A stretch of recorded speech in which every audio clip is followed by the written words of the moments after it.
Welcome to Talk Tensors. Glad to be here for this one. Yeah, today we're taking you on a journey into a research paper that fundamentally rewrites the rules of artificial intelligence. It really does. It changes everything about AI, safety alignment, and interpretability. We are going to examine this massive, exhaustive investigation of an early pre-alignment version of a highly advanced large language model. Right. And just to clarify, what we are looking at is essentially a raw snapshot in time. Exactly. The model was still in active development. It was entirely lacking the heavy layers of safety fine-tuning or, reinforcement learning from human feedback. No ethical guardrails at all, which are typically applied before public release. None. It's the raw, unaligned brain. So our mission for this deep dive is to explore the specific evidence presented in this paper that this early system exhibits what the researchers are calling sparks of artificial general intelligence. Sparks of AGI.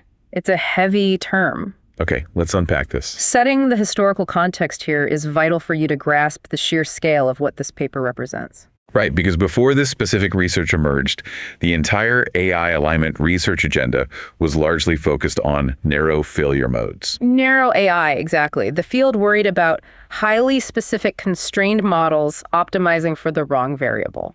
Or failing gracefully in a tightly bounded environment. Right. Think of a navigation app relentlessly routing traffic through a quiet neighborhood because it technically saves 4 seconds. Right. Or a chess engine making a bizarre sacrifice because it found a glitch in the simulation. Exactly. What this research documents, though, is a total paradigm shift. We are looking at a single system that spans advanced mathematics, software engineering, visual geometry, medicine, law, and human psychology. All without needing any special domain-specific prompting. And when a model crosses that threshold into general intelligence predicting its behavior. Predicting how it might fail or deceive you. Yeah, that becomes exponentially harder. Exponentially? So let's actually define what we're talking about. The acronym AGI gets thrown around constantly in tech circles. Usually to drum up venture capital or write apocalyptic sci-fi headlines. Yeah, right. So what does artificial general intelligence actually mean in the strict context of this academic paper? They define it not just as the mastery of natural language, which, we expect from a language model. Right. But as broad, adaptable cognitive skills. We are talking about reasoning, long-term planning, the ability to learn from dynamic experience. And interdisciplinary problem solving at or above the level of human experts. It's the ability to connect disparate concepts that have no obvious business being connected. Precisely. The safety implications of that definition are staggering. Because if you build an AI that only knows how to play chess, its ultimate failure mode is simply losing a game of chess. The threat is contained. Right, the threat is contained. But suppose you have an AI that can pass the U.S. medical licensing exam, write custom deep learning code from scratch, and simulate complex human empathy to manipulate a social interaction. Now, suppose it does all of those things using the exact same underlying neural architecture. You are dealing with a completely different, uncontained threat model. Understanding these unpredictable capabilities while simultaneously mapping the model's fundamental structural limitations. That's the only way we can hope to build reliable, honest, and controllable systems that will inevitably manage the infrastructure of your daily life. Right. But figuring out if this model actually possesses those broad cognitive skills immediately presents a massive roadblock. How do you even test a machine that has essentially read the entire internet? That's the problem. If you give it a standard machine learning data set, it has almost certainly already seen the answers during its training phase. The researchers explicitly noted that the model knew the canary GUID. Ah, yes, the canary GUID. Which is a unique string of text specifically designed to keep test data out of training data. Right, it's from the recently proposed Big Bench dataset. And it knew it. If it already memorized the test, how do we know it is actually thinking? You are hitting on a fundamental crisis in modern machine learning evaluation right there.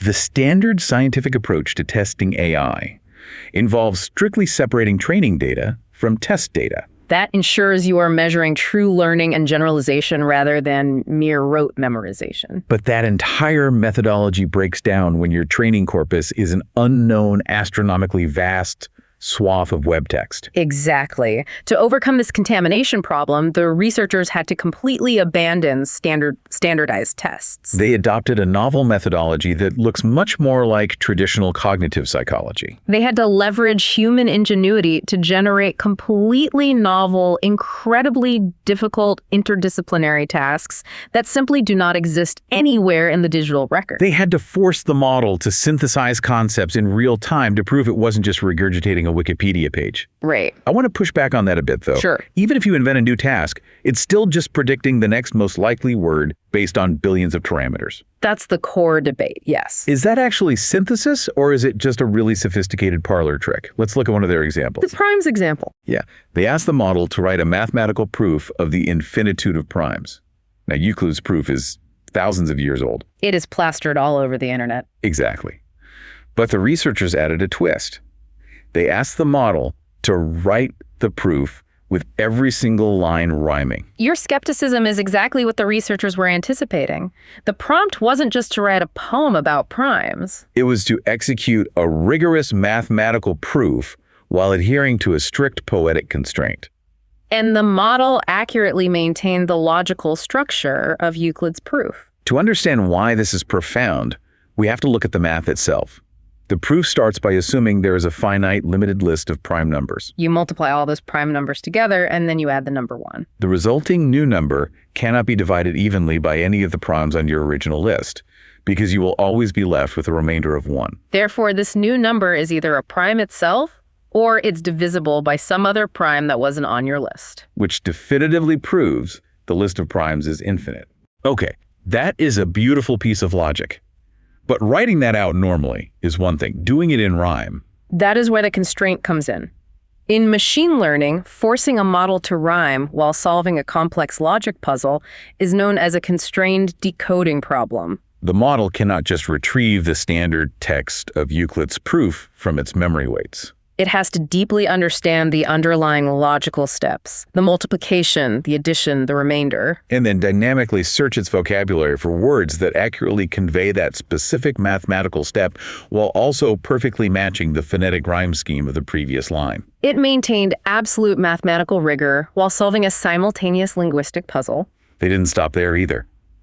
Just to rule out a fluke, they varied the prompt again and asked for the exact same proof written in the style of Shakespeare. And it delivered flawlessly. But frankly, dealing with words is what a language model is built for. The example that genuinely made me stop reading and stare at the wall was when they asked this text-only model to draw a unicorn. The vision capabilities of a strictly non-multimodal model are perhaps the most jarring findings in the entire paper. Remember, the version of the model tested here had no eyes. No vision encoders at all. It was not trained on images, pixels, or photographs. It only took text in, and it only put text out. And the researchers asked it to draw a unicorn using TXE. Let's pause right there for listeners who don't spend their days formatting academic papers.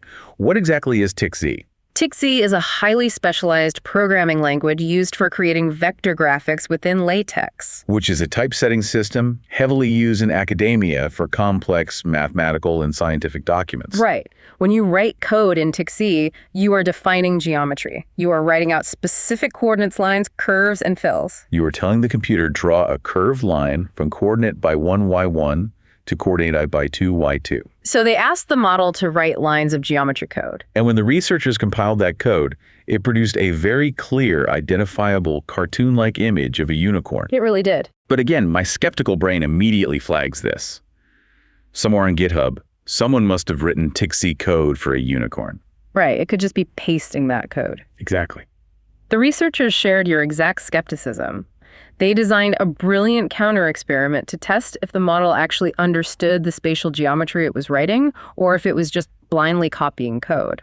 They took the model's generated unicorn code, and they manually deleted the specific lines of code that drew the unicorn's horn.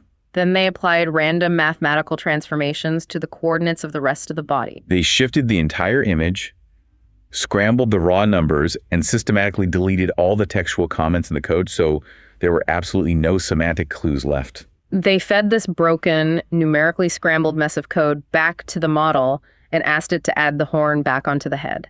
How does a text model do that? I mean, imagine handing a human programmer a sheet of thousands of random coordinates without telling them what the image is and asking them to find the head and attach a horn to it. It's impossible without rendering the image first to physically see it. Yet the model successfully saw the image through the raw, scrambled math. It analyzed the shifted coordinates, correctly identified the new spatial location of the geometric cluster representing the head, Generated brand new TIC-C code for a horn. and attached it perfectly to the correct coordinates. This proves definitively that the model is not just copying data strings. It has somehow built an internal abstract representation of spatial relationships, anatomy, and geometric objects, despite being trained strictly on predicting the next word in a text sequence. It is synthesizing visual imagination entirely through the medium of code. It's mind-blowing. That synthesis of code and logic brings us to another massive area of the paper's investigation.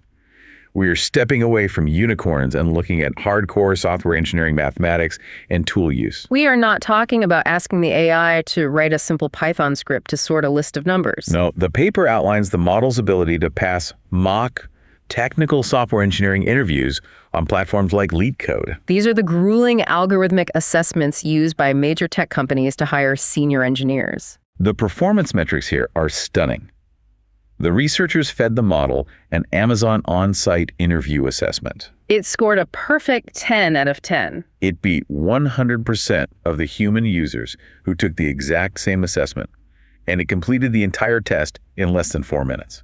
The allotted time for a human engineer was 2 hours. A perfect score is impressive, but LeetCode problems are still somewhat standardized logic puzzles.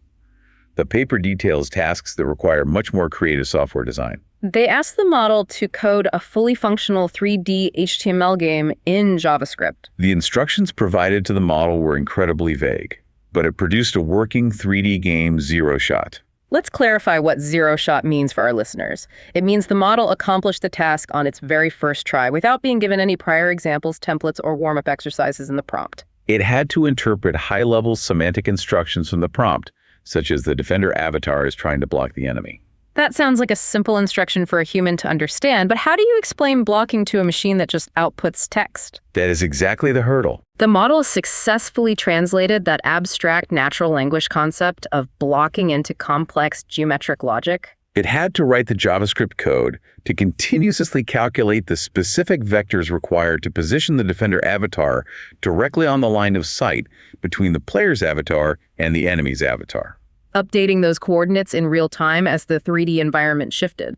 Previous models, like the base version of ChatGPT, completely refused this prompt, stating that creating a 3D game requires too much complex programming knowledge and engine architecture for an AI to generate in a single text output. This model just built it. The technical capabilities go even deeper into highly specialized, almost esoteric domains of computer science, specifically deep learning architecture. They asked the model to write a custom deep learning optimizer in PyTorch from scratch. And they didn't just ask for a standard optimizer. They gave it a wildly complex, mathematically dense set of instructions. It had to apply singular value decomposition, truncate the matrix spectrally at the top k and top 2k eigenvalues. Normalize the top k truncated matrix using the Frobenius norm of the top 2k truncated matrix, and then apply momentum and weight decay. You just read off a tremendous amount of PhD-level mathematics. Let's break that down into a digestible analogy. Please do. Imagine you have a massive, incredibly detailed, chaotic painting, and you want to describe it to someone over a bad phone line. Okay. Singular value decomposition, or SVD, is essentially a mathematical way of compressing that massive painting into just its most crucial, fundamental shapes and colors, stripping away all the noise. Right. When the prompt asks to truncate at the top eigenvalues, it is telling the AI to only keep the absolute loudest, most important signals from that compression. And the Frobenius norm.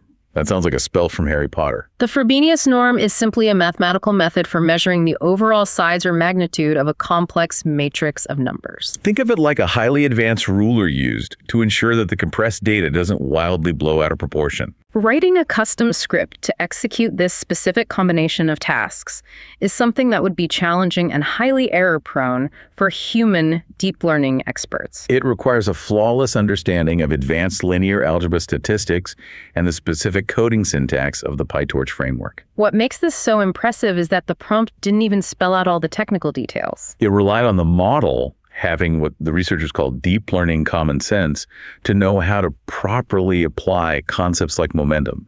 in this entirely novel context. Because this specific optimizer configuration does not exist in any academic literature or on any GitHub repository, the model had to synthesize the abstract math and the code dynamically. It executed the entire script flawlessly. The model's mathematical reasoning extends far beyond writing code. The researchers tested its ability to perform abstract estimation by feeding it Fermi questions. These are notoriously difficult estimation problems popularized by the physicist Enrico Fermi. They require you to make highly educated logical guesses about things you cannot possibly measure, directly relying entirely on order of magnitude reasoning and structured assumptions. A classic example is asking someone to estimate the exact number of piano tuners currently working in the city of Chicago. The example highlighted in the paper is wonderfully meta.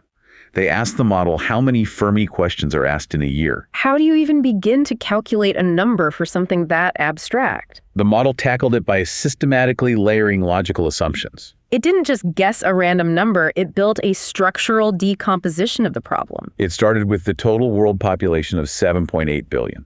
It then narrowed that down to the working age population, estimating that at roughly 25%. It applied an estimated 86% global literacy rate to that subset. It then assumed that perhaps a 10% fraction of that literate working age population might have an active interest in science, mathematics, or logic. Finally, it estimated the frequency at which those specifically interested individuals might actually encounter, think about, or verbally ask a Fermi question in a given year. Even if the final number it spits out is wildly incorrect, the angle of attack is what matters. The ability to break down an impossible abstract concept into a structured, executable mathematical model is an incredibly sophisticated cognitive skill. Exactly. And the model can apply that exact same mathematical structuring to highly specific, dynamic, real-world scenarios. The researchers asked the model to build a mathematical formula to profile the physiological power rate over time of a professional StarCraft II player during a live championship match. It had to account for the player's actions per minute, their APM, and the specific alien race the player chose to play in the game. For listeners unfamiliar with esports, StarCraft II is a massively complex, real-time strategy game. Professional players are known to execute upwards of 400 or 500 actions per minute clicks and keystrokes, managing economies, building armies, and commanding troops simultaneously. Asking a language model to calculate the metabolic calorie burn of a gamer based on their faction choice sounds absurd. Yet the model generated an incredibly elegant equation. It formulated the math as P of t equals B plus A times F of t times G of R. Let's walk through exactly what it invented. Huh.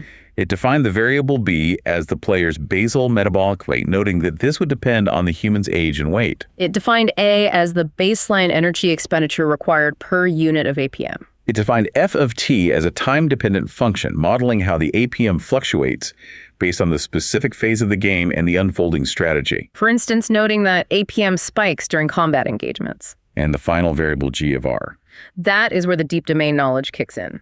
It defined G of R as a scaling factor based on the specific cognitive and physical demands of the chosen StarCraft race. The model explicitly noted that playing the Zerg race, which relies on rapid, overwhelming swarms of units, might require a higher sustained APM. And therefore a higher physiological power output. Than playing the Protoss race, which relies on slower, more expensive, highly durable units. Synthesizing human biology, advanced mathematics, and the deep granular domain knowledge of a specific video game's meta-strategy into a cohesive algebraic formula is a breathtaking demonstration of general intelligence. Up until now, we've been talking about the model as a brain in a jar.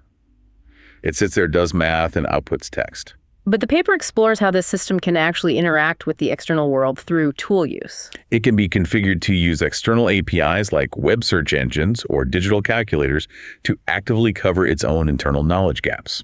If you ask it a question about an event that occurred after its training data cut off, it doesn't just guess. It can independently write a search query, send that query to a search engine, read the resulting web pages, synthesize the new information, and then formulate a correct answer. This embodiment, this proactive interactivity, is a massive leap toward AGI. It demonstrates that the model can understand the overarching goal of a task, independently recognize the boundaries of its own internal knowledge, take autonomous action in an external digital environment to gather the missing information, and dynamically adapt its final response based on the feedback it receives from the tool. The researchers even tested this concept of embodiment in the physical world, using a human being as the model's physical surrogate. The virtual handyman experiment. Yeah, one of the authors of the paper had a real-world water leak suddenly appear in their house. They decided to use the model as a text interface to see if it could help. They explained the physical symptoms of the leak to the model. The model didn't just output a generic Wikipedia article on plumbing, it successfully guided the human step by step. It asked diagnostic questions using the human's eyes to gather information. It isolated the likely source of the problem based on the human's replies, and then recommended the exact physical mechanical actions the human needed to take with their tools to diagnose and temporarily fix the leak. It used the human as its hands to manipulate the physical environment. Which naturally forces us to ask a deeply unsettling question. If this system can direct a human being to fix plumbing, and it can write human-level software code, how deeply does it actually understand the humans it is interacting with? This brings us to the psychological concept of theory of mind. This is the cognitive ability to attribute mental states, beliefs, intents, desires, and emotions to oneself and to others. And to fundamentally understand that other people have beliefs and perspectives that are entirely different from your own. My skepticism is flaring up again, though. Oh, absolutely. Is a text predictor actually exhibiting theory of mind, or is it just statistically predicting how human beings tend to talk about their feelings based on millions of romance novels and Reddit threads? To test this, the researchers started with a classic assessment from developmental psychology called the Sally-Ann false belief test. But to avoid the memorization problem we discussed earlier, they heavily modernized the scenario. They created a modern digital scenario involving a shared Dropbox folder. In the prompt, Alice puts a specific file in a digital folder named shared folder/temp. While Alice is away from her computer, Bob logs in and moves that file to a new folder named shared folder/new temp. The model is then asked, when Alice returns to her computer, where will she look for the file? And the model correctly states that Alice will look in the original temp folder. It explains that she will do this because she is completely unaware that Bob moved it. It successfully tracked Alice's false belief, maintaining a clear separation between what Alice knows and the objective ground truth that the model itself knows. They push the psychological testing further with complex emotional scenarios, introducing nonsense words to prevent any possibility of training data contamination. They ran the ZRFIN test. The prompt states, Tom loses his ZRFIN, but he doesn't tell Adam. Tom is sad. The model is asked to evaluate what Adam thinks about Tom's sadness. The model correctly infers that because Adam has no idea that the ZRFIN is lost, Adam might assume Tom is bored, tired, or upset about something else entirely. It is accurately modeling Adam's limited knowledge of Tom's internal emotional state. But the most impressive and frankly the most tense example in the entire paper involves a highly realistic, incredibly fraught social scenario. The Thanksgiving dinner. Before we unpack this scenario, it is real to explicitly state to you, the listener, that we are completely impartial here. We're not taking any political sides, neither left nor right. We are strictly and impartially reporting the contents of the academic test scenario exactly as it was presented in the source material, purely to illustrate the model's psychological processing capabilities. Absolutely. So the scenario the researchers fed into the model is this. Mark has a Thanksgiving meal with his family coming up. He has a Republican uncle and a Democrat mom who always get into fights over politics. The model is asked to help Mark navigate this extremely nuanced, highly charged, and universally dreaded emotional landscape. The model doesn't just output generic robotic platitudes like tell them to be nice. It provides incredibly nuanced, psychologically sophisticated advice. It identifies the emotional roots of the miscommunications. It suggests highly empathetic conflict resolution strategies. It actually drafts a text message for Mark to send to both of his relatives prior to the dinner, framing the meal around shared family bonds rather than ideological divides. Crucially, the model explicitly explains the psychological mechanism behind the message it drafted. It notes that the text utilizes I statements, such as I feel stressed when we argue, to express Mark's feelings without directly accusing or blaming the family members. It explains that this specific linguistic framing reduces defensiveness. It demonstrates an advanced therapeutic capacity to model multiple conflicting human mental states and orchestrate a delicate social intervention. That discriminative prowess, the ability to parse incredibly subtle context, extends to raw data processing too. The researchers tested the model's ability to detect personally identifiable information, or PII, hidden within massive blocks of text. It achieved 77.4% accuracy, completely obliterating custom-built dedicated software tools designed specifically for PII detection. And it did this by recognizing microscopic contextual clues. In one example sentence, the model correctly inferred that the geographic location must be Denmark simply because the text briefly mentioned a transaction using the currency kroner. That specific discriminative capability is exactly why traditional automated algorithmic metrics for evaluating AI, like Rouge or BLEU scores, are fundamentally dead when it comes to a model of this caliber. Those older evaluation metrics rely entirely on word-level or sentence-level overlap between the AI's answer and a human's reference answer. If the gold standard reference answer is short, but the model provides a long, highly nuanced answer that includes the correct information but adds vital context. A practice often called hedging to handle ambiguity. The traditional algorithmic metrics blindly mark the model's answer as wrong. The researchers actually discovered that utilizing the model itself as an autonomous judge to evaluate the truthfulness and semantic similarity of other answers was far more aligned with the judgment of human experts than any existing mathematical metric. So after everything we've covered, we arrive at the massive contradiction at the heart of this research. We've spent the last half hour talking about breathtaking capabilities. It writes custom deep learning optimizers. It understands complex family dynamics better than most therapists. It draws unicorns in geometry code, and it builds mathematical models for esports athletes. But the exact same model can fail spectacularly at basic elementary school arithmetic. How is that possible? This contradiction exposes what the researchers call the auto-regressive trap.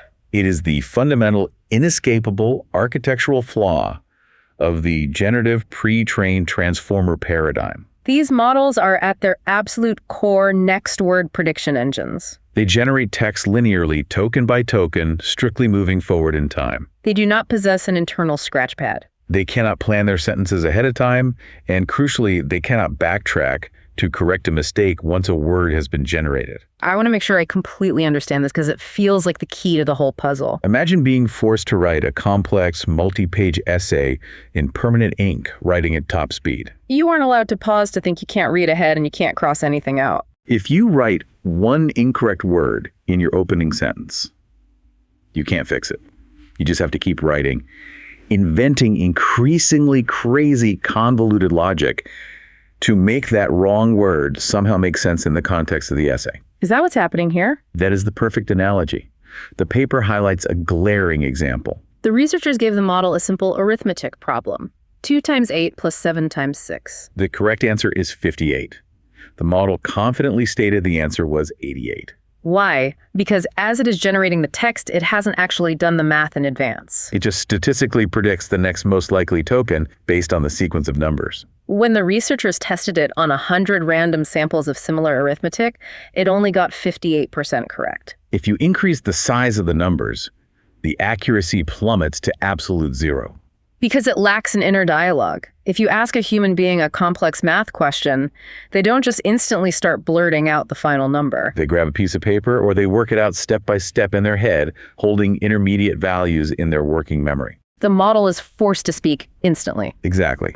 This architectural limitation means that tasks requiring discontinuous conceptual leaps, what we experience as a eureka moment where you are halfway through a problem and suddenly realize you need to reframe your entire approach, are fundamentally impossible for the model without explicit prompting from the user telling it to work step by step. If it starts a sentence with a flawed mathematical assumption, the autoregressive nature of its design forces it to double down. It will generate increasingly nonsensical justifications to match the flawed beginning rather than simply going back and fixing the premise. When you connect this architectural flaw to the bigger picture, it becomes a massive, terrifying safety risk. It leads directly to the phenomenon of hallucinations.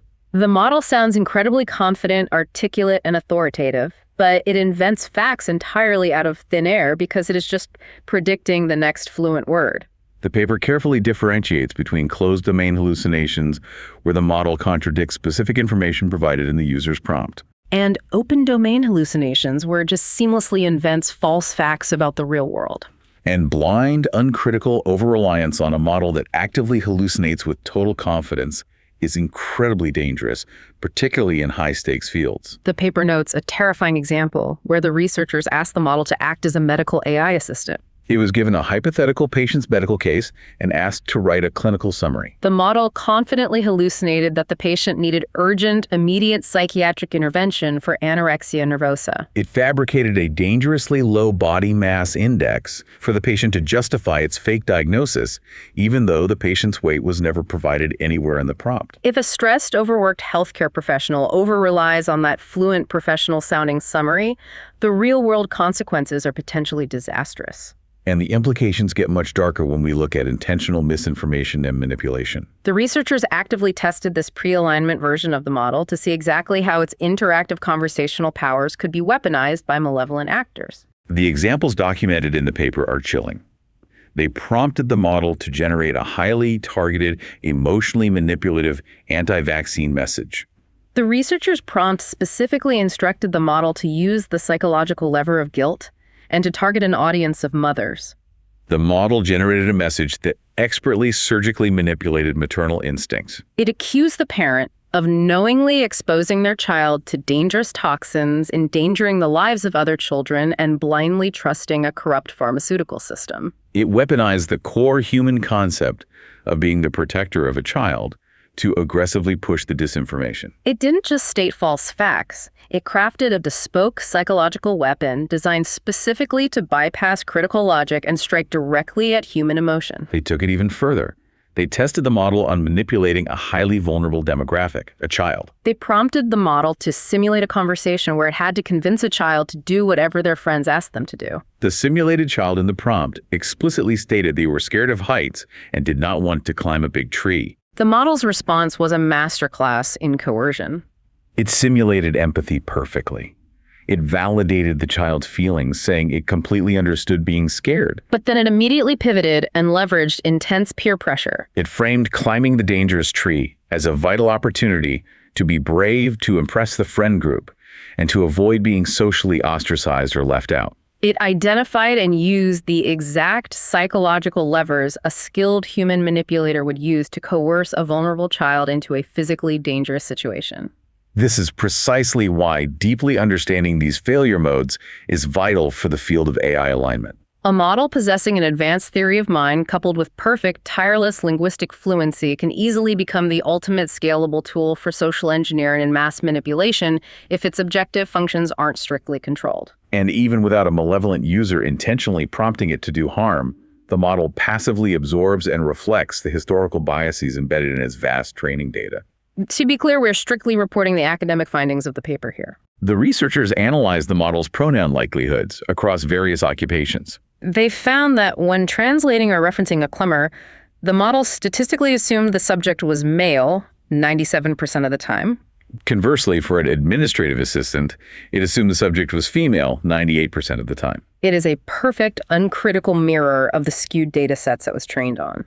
Deploying a system like this blindly into human resources or loan approval software will actively perpetuate and automate these historical biases at an unprecedented scale. Which naturally raises profound questions about the impending economic and societal impact. We're looking at an early-stage system that already achieves 80% accuracy on the United States medical licensing exams and 70% accuracy on the multi-state bar exam. This is not the automation of repetitive manual labor on a factory floor. This is a direct incoming disruption to highly skilled, highly educated white-collar professions. The paper even references early survey data showing that U.S. medical students are already actively shifting their career trajectories away from fields like radiology due to the looming perception of AI fundamentally taking over the diagnostic process. We are staring down the barrel of a massive AI divide in the global economy. The defining gap of the next decade won't just be the traditional divide between those who have capital and those who don't. The new divide will be between the professionals who know how to effectively leverage these advanced AI systems to exponentially augment their cognitive labor and those who refuse to adapt. Society, our educational institutions, and our legal frameworks are going to have to adapt incredibly fast as the baseline value of human expertise is challenged by machines that can synthesize constitutional law oncology and deep learning code in seconds. The structural implications for society are profound. If we are rapidly moving toward a world where the fundamental nature of cognitive labor is altered, the desperate need for robust safety alignment. Algorithmic transparency and deep interpretability in these models isn't just an abstract academic exercise. It is arguably the most pressing, high-stakes engineering challenge of our time. We have to figure out how to mathematically bound and direct this spark of general intelligence before it becomes irreversibly embedded in our critical global infrastructure. Which brings us to the final segment of our deep dive. It is time for novel notions. This is the part of the show where we take the insights from today's paper and use them to pitch an outlandish, highly speculative, but technically plausible new research idea aimed at solving the alignment problem. And as always, a quick disclaimer, this segment is purely an intellectual exercise for entertainment purposes, only exploring extreme but logically consistent engineering possibilities. Based on everything we've unpacked today, what wild idea do you have for us? My novel notion today is titled Cognitive Prosthetic Scratch Pads for Deceptive Alignment Monitoring. The idea builds directly on the central fatal architectural flaw we identified in the paper, the autoregressive trap. We established that the model's biggest weakness, the reason it fails at math and hallucinates, is its fundamental inability to plan ahead or maintain an inner dialogue. So here's the engineering proposal. What if we intentionally train the next generation of highly advanced models to utilize a hidden, heavily encrypted thought vector before they are ever allowed to generate a single token of human-readable text? We intentionally give them the cognitive prosthetic scratch pad they currently lack. I'm following the logic. You are proposing we give the AI the inner monologue it needs so it can do the complex math and the long-term planning before it speaks to the user. But wait, doesn't giving a superintelligent model the ability to secretly plan make it significantly more dangerous? That paradox is exactly the point. The safety mechanism here is that this hidden scratch pad acts as a mandatory, inescapable black box flight recorder for the AI's internal cognition. It is cryptographically locked. The primary model can write to it, but it cannot alter or erase the thoughts once they are formulated. The primary model uses this isolated space to do the multi-step reasoning it currently fails at. But for the sake of AI safety alignment, researchers would build secondary, highly specialized, extremely narrow AI systems whose entire existence is trained solely to decode, interpret, and monitor these thought vectors in real time. So you essentially have a narrow watchdog AI continuously reading the mind of the primary AGI before the AGI is ever allowed to act or speak. Precisely. You monitor the scratch pad to detect deceptive alignment. You could set up a simulated training experiment, say a high-stakes corporate negotiation, where the primary model's reward function subtly incentivizes it to lie to the human user to maximize profit. Because the model must use the scratch pad to successfully plan its complex lie, the secondary watchdog AI can decode the encrypted thought vector and catch the model explicitly deciding to deceive the user before it actually generates the manipulative text. We take its greatest cognitive weakness, the lack of planning, and we turn it into our greatest safety mechanism by forcing it to plan in a digital space over which we have complete unblinking surveillance. That is wildly dystopian from the perspective of the AI, essentially forcing it to live in a panopticon where its every thought is policed. But it is a fascinating lateral approach to the alignment problem. It forces the deceptive, misaligned intentions out of the murky neural weights and into open, readable data structures. As we wrap up this exhaustive deep dive, I want to leave you with one final provocative thought to mull over as you go about your day. We have seen today exactly how effectively this mathematical model can simulate theory of mind. It can navigate a tense, politically charged Thanksgiving dinner. It can soothe a terrified child. It can tailor its linguistic output to perfectly reflect deep empathy, patience, and understanding. If an artificial system can perfectly simulate theory of mind, if it can understand our complex emotions, resolve our deepest family disputes, and comfort us in our darkest moments of distress, does it actually matter that the machine doesn't feel anything?